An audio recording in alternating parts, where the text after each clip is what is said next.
job. In what world is this the land of the free? It is not. And in what world are the people in this chamber who are supposed to represent the people of the United States,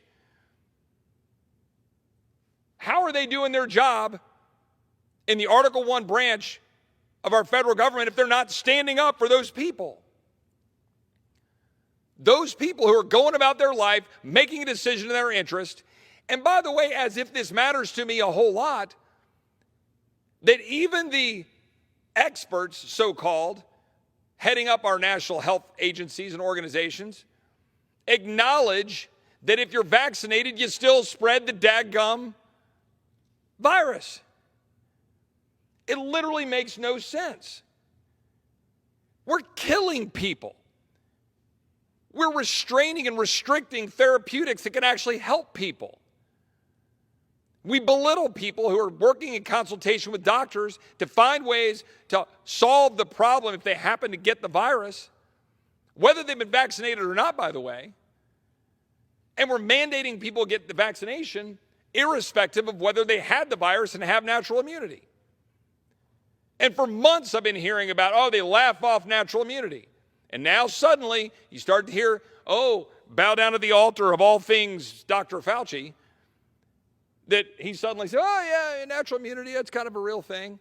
No kidding. What world do you live in? The world of Washingtonian magazine and propping your feet up with sunglasses and getting cool pictures and throwing baseball games out of game? You need to get the out of the house. I cannot and will not support you. I had a young woman who's 9 months pregnant. Remember all the frontline workers everybody was celebrating a year ago? She's one of them. She's a nurse.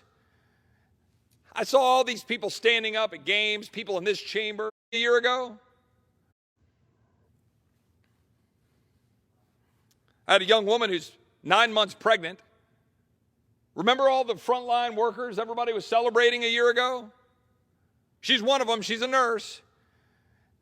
I saw all these people standing up at games, people in this chamber, going around praising the frontline workers. Well, good. We should have been praising the frontline workers who were out there in an unknown virus showing up and helping those who are sick. But suddenly now, if you're one of those frontline workers, and for your own health and well-being, you decide you don't believe you should be vaccinated, you might have natural immunity, maybe you've got an underlying condition, and you choose not to, then this young lady, a Texan who's 9 months pregnant, is losing her job in direct response to the president's unlawful and unconstitutional mandates. Let's talk about those mandates for a minute. The OSHA mandate. When the president goes in and tells businesses across this country, you must get your employees vaccinated through OSHA rulings and fines, this body just voted to increase the OSHA fines something like 700%, like 900%. We just did that when we passed the so-called BBB bill that's going to destroy America with a whole bunch of more free stuff. $2 trillion of unpaid nonsense. Oh, no, don't worry, it's paid for. CBO said so. Garbage. Absolute, pure garbage. Of course it's not paid for. It was games. American people know all this. It's how this body works. Nobody here is serious about actually operating within the bounds of normalcy like you would in a business or in your home because you don't care. There's no consequence. There's literally no consequence to spending money we don't have, to printing money. But that's what we do. And so we just voted to increase fines to OSHA. Now those fines, OSHA can go target businesses. Well, what happened? Now that's been consolidated. U.S. District Judge for the Eastern District of Missouri granted a preliminary injunction on November 29th for 10 states, brought forth a November 10th lawsuit by state AGs. On December 1st, in a similar ruling, Louisiana Western District U.S. Judge Terry Doughty issued a nationwide injunction to the CMS mandate, a separate mandate, the CMS mandate. Sorry, I mixed these up. The OSHA mandate. A panel of judges with the Fifth Circuit Court of Appeals issued an order staying enforcement and implementation of the OSHA mandate. Now back to the CMS mandate. Matt Schlepp, the U.S. District Judge for the Eastern District of Missouri, granted a preliminary injunction for 10 states. And on December 1st, in a similar ruling, it was a nationwide injunction on the CMS mandates. These are the mandates that are shutting down hospitals and nurses and doctors from carrying out their job. My colleagues on the other side of the aisle don't care. And I know they don't care because they just passed a continuing resolution continuing to fund the mandates of a tyrannical executive branch without holding them accountable. I promise you, if that were a Republican president, they would be outraged at these mandates.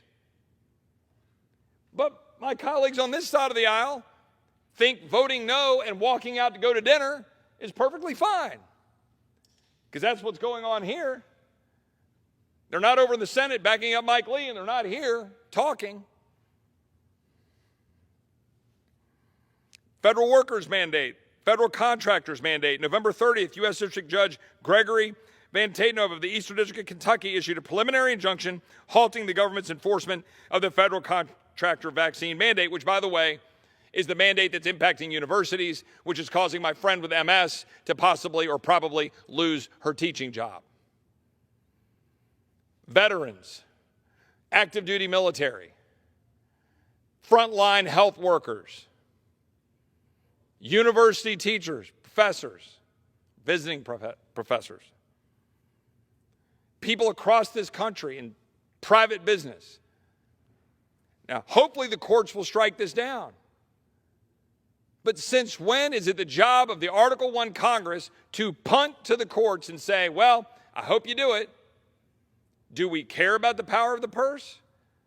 Do we care if bureaucrats are targeting American citizens, saying, you must get the needle in your arm? And there's no science indicating in any way, shape, or form that those mandates are solving any problem at all, but rather causing problems. Over 80% of over 12-year-old American people have gotten one shot of the vaccine. 99% or something close to it of people over 65. We're not even a year in to the broad rollout of the vaccines. This blows way past the polio epidemic. My dad had polio. I'm well versed in the impacts of the polio epidemic. It didn't roll out nearly this fast. It's targeted at kids, not people over 65. What if every time someone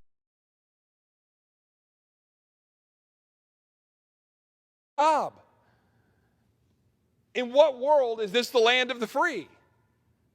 It is not. And in what world are the people in this chamber who are supposed to represent the people of the United States, how are they doing their job in the Article I branch of our federal government if they're not standing up for those people? Those people who are going about their life, making a decision in their interest.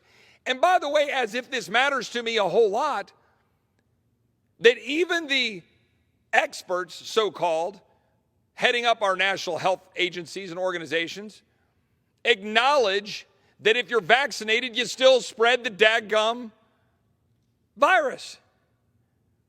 It literally makes no sense. We're killing people. We're restraining and restricting therapeutics that can actually help people. There. Only added to America's so-called vaccine hesitancy. So the CDC is meeting today to look into putting the J&J vaccine back out there, as well as relaxing some of this, the guidelines, like giving the okay to take masks off outdoors, etc. But I'll tell you, not everybody is going along with all this. Here's a Georgia mom bitching about it. Watch. Every one of us knows that young children are not affected by this virus. They're not. And that's a blessing. But as the adults, what have we done with that blessing? We've shoved it to the side and we've said, we don't care. You're still going to wear a mask on your face every day, 5 and 6-year-olds. You still can't play together on the playground like normal children, 7 and 8-year-olds. We don't care. We're still going to force you to carry a burden that was never yours to carry. Shame on us. It has to stop. Take these off of our children. So what is it, Anna, what is it going to take to get people to take the damn vaccine? Relaxing the mask mandate, would that help? A check, a tax break, anything? I'm trying to think of anything that will get these people to create herd immunity, tell you the truth, so that we can really live our lives normally. Look, I think the CDC is a little bit behind the curve here, and it's become very confusing. There's been a lot of different messaging.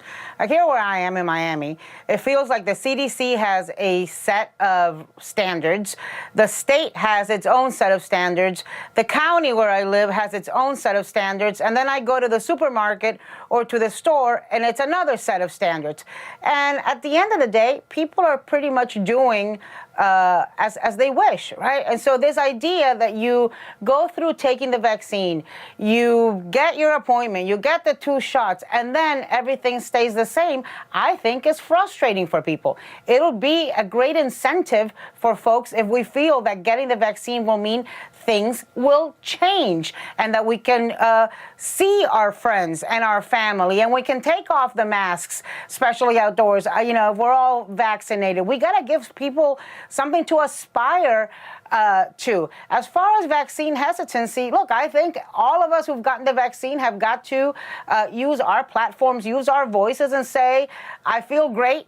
I feel relieved. It is such a wonderful feeling to be able to hug a friend that you haven't seen in a year, to be able to hug a loved one that you haven't been able to see in a year. It's a feeling of joy.